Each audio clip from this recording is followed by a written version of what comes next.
Dollar के against उसका कितना फायदा हो जाएगा? मैं बोलूं? हाँ। कहाँ बोले?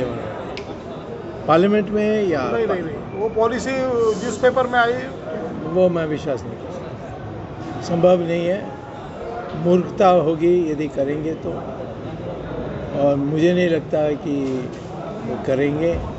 और मुझे कहाँ बयान दिया गया उसको पाने के बाद ही मैं बता सकता हूँ कि इसके पीछे क्या है, लेकिन अभी तक कहीं डिस्कस तो नहीं हुई और ना किसी ने इसके बारे में बोला है। जो हमारी रुपए पर रशिया के साथ चलती है वही हमारे लिए बड़ी मुसीबत है। सर, अभी आपने बताया 5 लाख मंदिर जो है जिसका सरकार के हाथ में है, सरकार के हाथ में है। हाँ। तो उसके लिए आप क्या डिसीजन लोगे? किस तरह से आपकी स्ट्रैटेजी क्या रही है सरकार मुक्त करने के लिए? सरकार मुक्त करने के लिए या मंदिर को मुक्त करने के लिए? सरकार मुक्त करने के लिए। हाँ, मंदिर का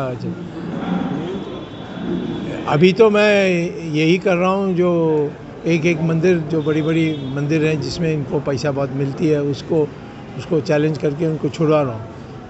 आज मैं पहले ये मुझे करना पड़ेगा कि सरकार मंदिर छोड़ेगी तो कौन उसको लेगा, क्योंकि कई ऐसे मंदिर हैं जो 1861 में ब्रिटिश सरकार ने ली थी, हमारी सरकार ने भी 1947 में, 1950 में सब।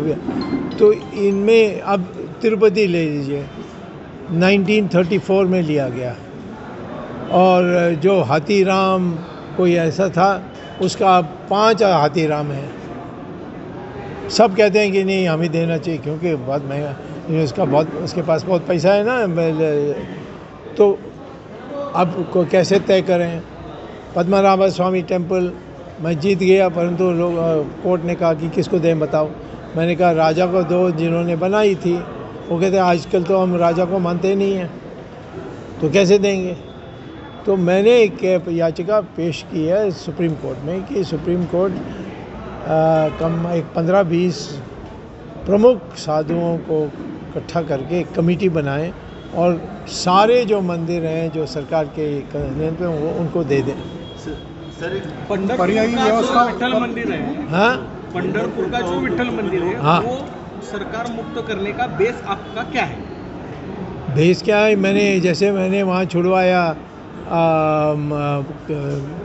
सभानायगढ़ शिवा मंदिर तमिलनाडु में, कोर्ट से ऑर्डर कि छोड़ दो। नहीं, क्यों छुड़ाना चाहते हैं? क्यों? हाँ ये सरकार का अधिकार नहीं है हमारी संविधान में। सर, मंदिर, अरे थाम, कोई ऐसा धारा नहीं है हमारी संविधान में जहाँ लिखा है कि सरकार मंदिरों को अपने हाथ में ले सकती और मंदिर की संचालन करेगी। सर, पंढरपुर का मंदिर जब सरकार के पास गया तो इधर के लोगों ने आनंदोत्सव साजरे किया था और मंदिर के उत्पन्न भी बड़ा हुआ है, लेकिन पहले वैसा नहीं था। तो आप वो सामान्य नागरिक से आप कुछ पूछे क्या?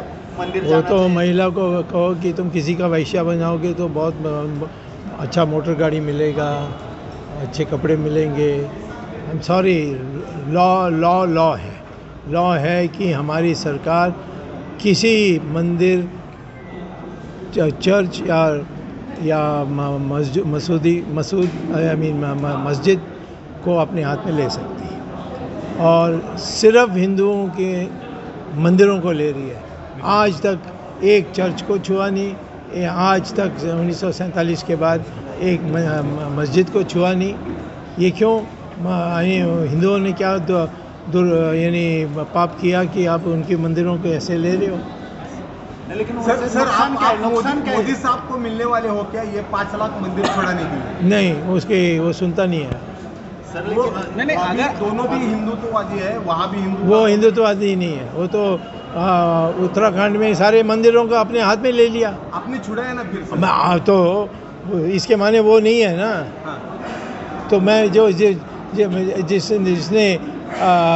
जिसको पता भी नहीं है कि ले सकते हैं नहीं ले सकते हैं, उसके लिए मैं कोर्ट में जाकर छुड़वाऊंगा। मंदिर सरकार के पास से लोगे तो फायदा क्या है उसका? कोई फायदा मंदिर सरकार के पास से वापस लोगे तो उसका फायदा क्या है? हमारी देश फिर स्वाधीन होगी। जैसे हम सोशलिज्म जो रशिया में है या चाइना में है वैसा हमारे नहीं है। सर आप भी बीजेपी के, आपने बोला अभी आप भी बीजेपी हाँ। के अलग टाइप से काम करते हो। अलग टाइप से नहीं काम करता हूँ, मैं बीजेपी के मैनिफेस्टो के अनुसार काम करता तो मोदी सरकार नहीं चल हूँ। रही, नहीं कर रहे, मैनिफेस्टो से नहीं चल नहीं रही। चल रहे। तो कश्मीर तो छुड़ा लिया, कश्मीर कहाँ छोड़वा है? 370 हटाना। अरे 370 तो मैं भी कहता था कि 370 को हटाना चाहिए। ये कब जो किया था 2019 को, वो फायदा हुआ है? पहले क्यों नहीं? हाँ फायदा हुआ है 370? फायदा नहीं, वो तो करना है, फायदा हुआ कि नहीं कि नहीं होता ये तो अपमानजनक 370 था। परंतु 370 को हटाने के लिए मैंने इनको सिखाया अमित शाह को कि इसके लिए आपको पार्लियामेंट का वोट की ज़रूरत नहीं है, सिर्फ राष्ट्रपति कहें ये रद्द हो रहा है, हो गया। वो कॉन्स्टिट्यूशन में ऐसा लिखा है। ऐसा मंदिर का हो सकता है क्या? मंदिर का सरकार छोड़ के चले जाए, हाँ कोई रोकेगा नहीं। नहीं, राष्ट्रपति के सिग्नेचर वहाँ कोई सिग्नेचर भी चल संसद में अब मुझे देखना पड़ेगा कि इन्होंने गवर्नर से कोई दस्तखत लिया कि नहीं। जहाँ तक मैं जानता हूँ कि इन्होंने सीधा प्रशासन के जरिए कानून बनाया सुप्रीम कोर्ट में दूसरा केस था वो कि जो उन्होंने फाइल किया वो रिजेक्ट हुआ था। मैं उसमें नहीं जाऊंगा, मैं तो कहूँगा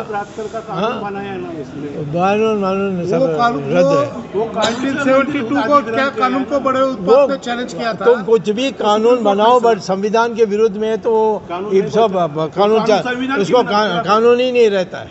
संविधान के खिलाफ कानून बनाया है। हाँ अभी आपको एक सवाल जनहित याचिका कब दाखिल कर रहे हैं? हाँ? मंदिर के लिए जनहित याचिका कब दाखिल कर रहे हैं? अभी तो छुट्टी है, तो इस जनवरी के पहले हफ्ते में। सर आज आज आप कॉरिडोर के बारे में क्या क्या देखा आपने? कॉरिडोर में कुछ नहीं देखा कि सब चीज़ को तोड़कर कुछ बना रहे हैं। वो मैंने वाराणसी में देख लिया, वही उसका आधा भी इतना बुरा होगा तो यहाँ लोग बहुत पछताएंगे। एक बात है मोदी जी क्या आपने वाराणसी में आपने उज्जैन, वाराणसी, काशी यहाँ पे भी कॉरिडोर बना है, हाँ वहाँ पे आपने कुछ ऐसा विरोध किया है क्या? क्यों ना करूँ जब हमारे लोग का विरोध कर रहे थे। मैं हर चीज़ में चले जाऊँ। अरे वहाँ लोग कोई बुलाए ना, यहाँ तो लोग मुझे बुलाया है। अच्छा। वहाँ ना तीनों जगह में कोई किसी ने बुलाया नहीं। मोदी जी का ये ड्रीम प्रोजेक्ट है तो ये उनका ड्रीम प्रोजेक्ट है, उनका ड्रीम प्रोजेक्ट है, हमारी तो नाइटमेयर प्रोजेक्ट हो गया ना। Sir deputy CM Devendra Fadnavis कह रहे हैं कोई भी धर्मशाला, मठ या मंदिर है वो तोड़कर हम ये कॉरिडोर नहीं बना रहे। आप कृपया करके रूमर्स मत फैलाओ। आपने उनसे चर्चा नहीं की क्या? नहीं करूँगा क्योंकि बेमतलब है कि हम इसको नहीं तोड़ेंगे, उसको नहीं तोड़ेंगे। तोड़ने के बाद फिर क्या होगा, दोबारा बनाओगे?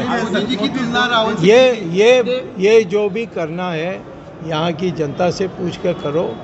कोई रोड की साफ करनी है, झाड़ू लगानी है तो लगा सकते हो, बट मैंने जो देखा है अभी वहाँ वो दिखा रहे थे कि इसको तोड़ने के लिए नोटिस आ गई, इसके लिए तोड़ने के लिए नोटिस आ गई।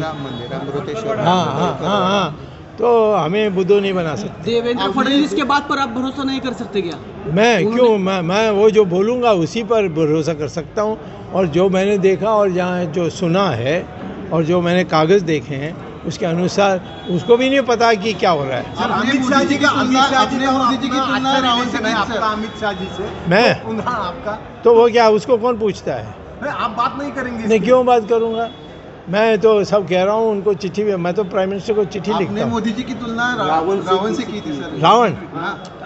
रावण से तुलना नहीं की। मैंने कहा कि लाइक रावण, दैट मीन्स वो अहंकार में कई चीज़ कर रहे हैं। रावण तो मोदी से भी बहुत ज़्यादा पढ़ा लिखा आदमी था, ज्ञानी था, परंतु वो अहंकार में डूब गया। ये भी अहंकार में किसी की सुनता नहीं है। 8 साल क्या मोदी का शासन है इधर?